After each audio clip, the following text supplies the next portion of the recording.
Histoire de la fin. Prenez juste une minute pour lire. Quand l'ange de la mort chargé de retirer ton âme reçoit son ordre de mission, il l'exécutera à l'heure prévue, quelle que soit ta situation. Tu peux être debout, assis, couché, à l'hôpital, à la maison, à la mosquée, dans la rue, sur la route, dans un avion, dans un bateau, dans un train, joyeux, triste, seul, entouré par tes proches, en la présence de personnes complètement étrangères.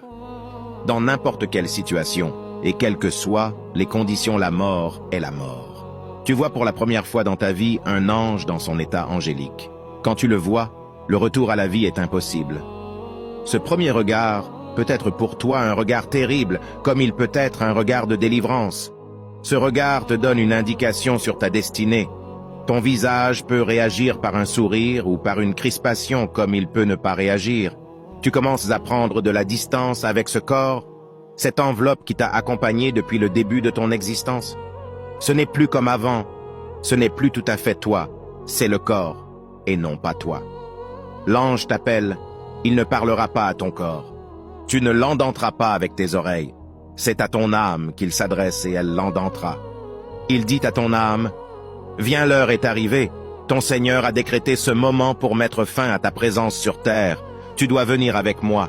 Je suis chargé de te réceptionner et te livrer aux anges que tu vois sur ta droite et ta gauche. Tu les vois? » Tu lui diras, « Oui, je les vois, bien sûr.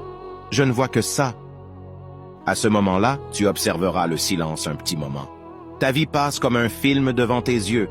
Tu te vois enfant, adolescent, jeune, adulte, vieux, selon ton âge. Tu penseras à tes manquements vis-à-vis de Dieu. Tu penseras à la prière que tu retardais ou que tu négligeais. Tu penseras à l'argent que tu aimais et pour lequel tu étais prêt à faire des concessions sur tes valeurs morales. Tu penseras à ton compte en banque et tu te diras « J'aurais dû donner les droits de mes proches, j'aurais dû aider un tel, j'aurais dû donner aux pauvres. » Ces moments sont les moments des plus grands regrets que tu feras dans ta vie, ton ancienne vie. Pendant que tu te plonges dans tes regrets qui ne serviront à rien, tu entends sa voix qui déchire ton cœur. Alors tu veux bien venir avec moi? Malgré ta peur, tu reprends ton esprit et tu le regardes dans les yeux avec crainte et tu lui dis « Je ne veux pas mourir maintenant, je veux un petit délai. 1 mois, 1 semaine ou même un jour. Pouvez-vous, SVP, me donner juste ce petit délai? Je ne me sens pas prêt, j'ai des choses importantes à régler. Je veux donner, je veux prier. Je veux juste que ma maman soit contente de moi. Je veux juste demander pardon à la sœur que j'ai dénigrée et au frère que j'ai insulté. Je veux juste lire la parole de Dieu, le message que Dieu m'a envoyé. À vrai dire, je ne le lisais pas avec mon cœur. Un jour, oui, un jour sera suffisant, je ferai tout cela et je serai enfin prêt. Un jour, c'est trop peut-être. 1 heure, oui, 1 heure. Je veux juste voir mes proches pour leur dire des choses. Je veux juste qu'ils fassent des choses à ma place. Je ne peux pas partir comme ça. Ce n'est pas possible. SVP, SVP.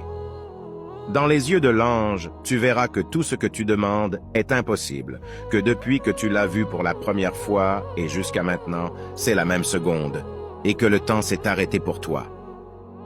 N'attendons pas que nous soyons prêts pour nous préparer à la mort. Préparons-nous et laissons la mort venir quand elle veut. Puisse Allah nous pardonner nos fautes et qu'il donne guide sur le chemin des bien guidés. Amen.